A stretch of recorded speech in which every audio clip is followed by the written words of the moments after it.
साधक के लिए यह सबसे पहली शर्त है। साध्य सामने रहे और उस तक पहुंचने की एकमात्र चाह रहे, उसके सिवाय कोई और चाह नहीं रहनी चाहिए। इस संबंध में भक्त ध्रुव की कथा बहुत सुंदर है। ध्रुव जब 5 वर्ष का बालक था तब विमाता के सामने पिता की गोद में आ बैठा। छोटा बच्चा, उसके मन में भेदभाव था नहीं। उसने सोचा मेरे पिता हैं। जहां छोटा भाई उत्तम बैठा था वह भी वहीं बैठ गया। विमाता के मन में बड़ा क्षोभ हुआ। उसने कहा, बच्चा तू बड़ा अबोध है, नीचे उतर जा। राजा की गोद में बैठने का तुझे अधिकार नहीं है। अगर इनकी गोद में तुझे बैठना हो तो तुम मेरी कोख से पैदा हो। उतर जा। अपमान भरे शब्दों में तिरस्कार पूर्वक कहा, उतर जा। ध्रुव के मन में बड़ा क्षोभ हुआ। वह राजा की गोद से उतरकर रोने लगा। पिताजी विवश थे इसलिए बोले नहीं। रोता हुआ बालक ध्रुव अपनी मां के पास पहुंचा।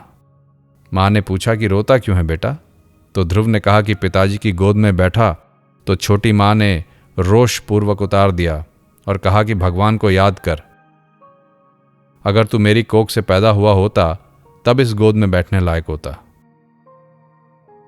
ध्रुव की मां के आंखों में आंसू आ गए। कुछ न बोल सकी, परंतु अंततः सच्ची बात मुंह से निकल ही गई। उसने कहा, बेटा, छोटी मां ने ठीक ही कहा है कि भगवान को याद किए बिना, भगवान का भजन किए बिना तुम राजा की गोद में कैसे बैठ सकते हो? भगवान को याद कर। माता ने सहज भाव से ही यह सच्ची बात कह दी। बालक ध्रुव ने कहा, अच्छी बात मां, मैं भगवान को भजूंगा। परंतु बता मां, भगवान कैसे हैं? 5 वर्ष का बच्चा जानता नहीं था कि भगवान कैसे हैं, क्या हैं, उनका तत्व क्या है। मां बोली, बेटा एक बात याद रखना, भगवान की आंखें कमल के पत्ते जैसी विशाल हैं। श्रीमद् भागवत में पद्म पलाश लोचन शब्द आता है। इतना सुनकर ध्रुव जी भगवान के अनुसंधान में चल दिए। भगवान के अनुसंधान में चलने वालों से 2 बातें स्वाभाविक रूप से छूट जाती हैं। एक है भय और दूसरा प्रलोभन। ये अगर बने रहें तो चल नहीं पाते। भगवान के मार्ग में चलने वालों के सामने ये 2 बाधाएं आती हैं। बालक ध्रुव निश्चय से चले। मां नहीं जानती थी कि मेरे इस प्रकार ही कहने से यह बच्चा चल देगा, परंतु उसके अंदर तो सच्ची लगन थी। मन में एक जोश आ गया कि बस भगवान को प्राप्त करना है। रास्ते में नारद जी ने देखा और विचार किया कि अगर अधिकारी हो तो मंत्र देना चाहिए। नारद जी का यही काम है। नारद जी ने कहा, बेटा ध्रुव, कहां जा रहे हो? ध्रुव ने बताया कि वो भगवान से मिलने जा रहा है। भगवान से मिलने? जानते हो भगवान कहां हैं, कैसे हैं? ध्रुव बोला कि मां ने बताया है कि कमल के पत्ते जैसे भगवान के विशाल नेत्र हैं और वे मधुवन में रहते हैं। मैं वहीं जा रहा हूं। नारद जी के पूछने पर ध्रुव ने सारा वृत्तांत बता दिया। नारद जी ने समझाया कि बेटा वापस चलो, मैं तुम्हारे पिताजी के पास चलता हूं, उनसे कहकर तुम्हें राज्य दिलवा देता हूं। उसने कहा कि मुझे भगवान से लेना है, आपसे नहीं लेना है। मुझे तो भगवान से मिलना है। ध्रुव तनिक भी प्रलोभन में नहीं आया।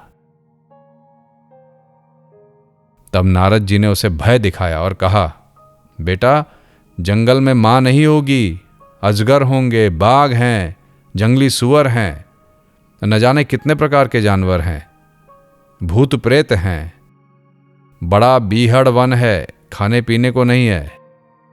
तुम दुख पाओगे, रोओगे, घबराओगे, तब वापस आ जाओगे। उसने कहा कि यह सब कुछ नहीं है, भगवान तो हैं वहां पर,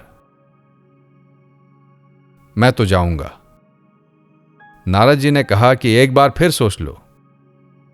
ध्रुव ने कहा, मैंने सोच लिया, मैं अवश्य जाऊंगा। इस पर नारद जी ने सोचा कि यह बालक तो भय में और प्रलोभन में नहीं आने वाला है, यह सच्चा साधक है। उन्होंने कहा कि तुम जाकर द्वादशाक्षर मंत्र ओम नमो भगवते वासुदेवाय इसका जप करो। ध्रुव ने ऐसा ही किया और उस छोटे से बच्चे ने 6 महीने में ही भगवान को पा लिया। भगवान ने गीता जी में कहा है, धीरे धीरे अभ्यास करता हुआ उपरति को प्राप्त हो तथा धैर्य युक्त बुद्धि के द्वारा मन को आत्मा में लगाओ। दूसरे किसी भी चीज का चिंतन मत करो।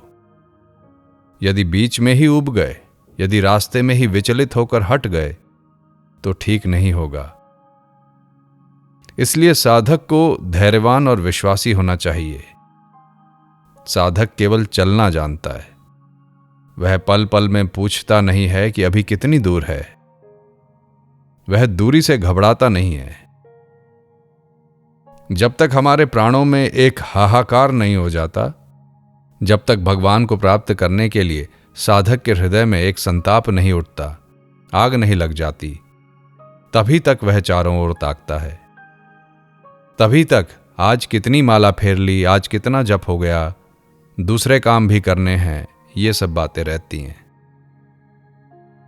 जब प्राण उसके लिए आकुल हो उठें, प्राणों में आर्त भाव छा गया, तब चलने पर वह नहीं देखता कि कितना चलना है, बस चलना है। प्यारे के पथ पर चलना है, प्रियतम के मार्ग पर चलना है। वह यह नहीं देखता कि मार्ग में कोमल पुष्प बिछे हैं या बर्छियां बिछी हैं, मार्ग में हर तरह के सुख आराम हैं या केवल कष्ट ही कष्ट हैं। यह सुविधावाद साधन में नहीं चलता है। सुविधावाद तो हम लोगों के घूमने फिरने की चीज है। यदि किसी को बद्रिकाश्रम जाना है तो पहले से ही तैयारी कर ले। जहां तक सवारी का साधन है वहां तक सवारी अवश्य रहे और आगे के पड़ावों पर भी आराम रहे। इसकी पहले से ही व्यवस्था के चक्कर में रहे, यह सुविधावाद है। सुविधावाद साधन नहीं है। सुविधा करके जाना भी एक विधा है, परंतु जहां सुविधा सामने है वहां साधन सामने नहीं रहता। साधन में तो कुछ भी मूल्य देना पड़े, उसका कोई मूल्य है ही नहीं।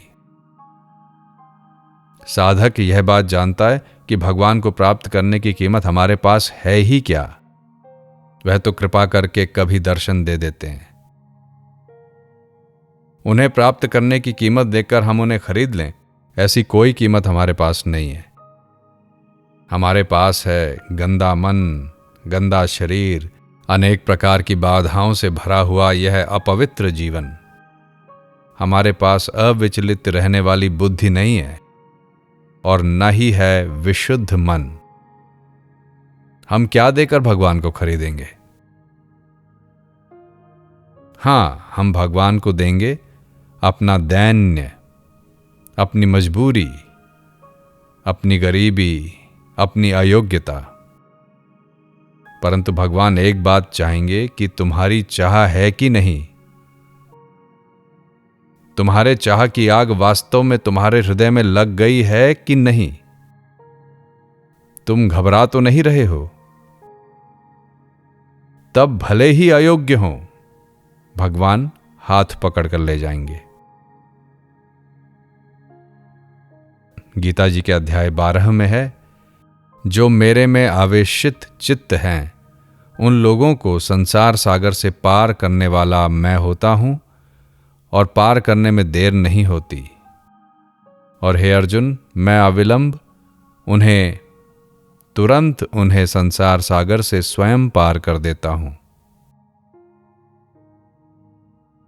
इस प्रकार भगवान स्वयं पार करते हैं, परंतु जो अपने को साधक मानता है उसके अंदर कम से कम इतनी बात तो होनी चाहिए कि उसकी चाह सच्ची हो, विशुद्ध हो, निष्कलंक हो और केवल उन्हीं को चाहता हो, तो साधक में एक चाह, एक निष्ठा होनी चाहिए। जो किसी प्रलोभन में फंस जाए, किसी भय से भीत हो जाए, वह गिर जाता है। पार्वती जी जब तप कर रही थी और भगवान शिव के ध्यान में मग्न थी, तो भगवान शिव ने सोचा कि पार्वती के गौरव को प्रकट करना है। पार्वती जी की क्या परीक्षा, वे तो भगवान शंकर की नित्य अर्धांगिनी हैं। तो ये कथा विविध पुराणों में विविध भांति से आती है। सभी कथाएं बड़ी सुंदर हैं, सुरम्य हैं। यहां पर श्री रामचरितमानस की कथा का थोड़ा सा अंश बतलाते हैं। जब पार्वती जी तप कर रही थीं, तो भगवान शिव ने सप्त ऋषियों को भेजा कि जाकर पार्वती की परीक्षा लो। वे पार्वती जी के पास गए और उनके नेत्र खोलने पर उन्होंने पूछा कि यह क्या कर रही हैं। पार्वती जी ने उत्तर दिया कि महाराज, तप कर रही हूं। उनके कारण पूछने पर बोली, महाराज, भगवान शंकर को प्राप्त करने के लिए। इतना सुनते ही सप्त ऋषि एक साथ हंस पड़े। बुद्धिमान किसी को देखकर हंसे तो इससे उसकी मूर्खता परिलक्षित होती है। सप्त ऋषियों ने हंसते हुए कहा, पगली, तुम मुझसे विवाह करना चाहती हो जिसके घर में कोई नहीं है। वह श्मशान में रहे, वहां की भभूत शरीर में लगाए, सांपों का गहना पहने, मुंडमाला पहने, बैल की सवारी करे, पहनने को वस्त्र नहीं। इस प्रकार के एकाकी, धतूरा खाने वाले, कभी कालकूट पी लेने वाले पुरुष को पति बनाकर क्या तुम सुखी होगी? तुम भी जड़ प्रतीत होती हो, पहाड़ की बेटी हो ना। तो इस प्रकार उल्हाना दिया और भय दिखाया। पार्वती जी मुस्कुराने लगी और बोली, वाह, आपने भगवान शंकर का बड़ा अच्छा रूप दिखाया। जो संसार के परित्यागी होते हैं, विरक्त होते हैं, जो वास्तव में शिव स्वरूप हैं, जगत से विरहित हो जो स्वरूप में स्थित होते हैं, वही तो ऐसे होते हैं। बड़ा सुंदर है। वे मुस्कुराकर रह गईं। सप्तऋषियों ने देखा कि ये दांव तो नहीं लगा, अब दूसरा अस्त्र फेंका। वे बोले, सुनो पार्वती, हमने तुम्हारे लिए एक वर खोजा है जो बहुत ही ऐश्वर्यवान, महान, सुंदर है। वे सौंदर्य, माधुर्य, ऐश्वर्य निधि, सर्व सद्गुण संपन्न, अनंत गुण ऐश्वर्य के समुद्र, वैकुंठ नाथ भगवान विष्णु हैं। तब पार्वती जी ने कहा कि महाराज, विवाह कराने का आप लोगों को शौक हो तो संसार में वर कन्या बहुत पड़े।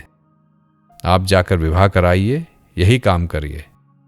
मैं क्या कहूं आपसे। माना कि महादेव जी अवगुणों के भवन हैं और विष्णु समस्त सद्गुणों के धाम हैं, परंतु महाराज, जिसका मन जिसमें रम गया उसको तो उसी से काम है।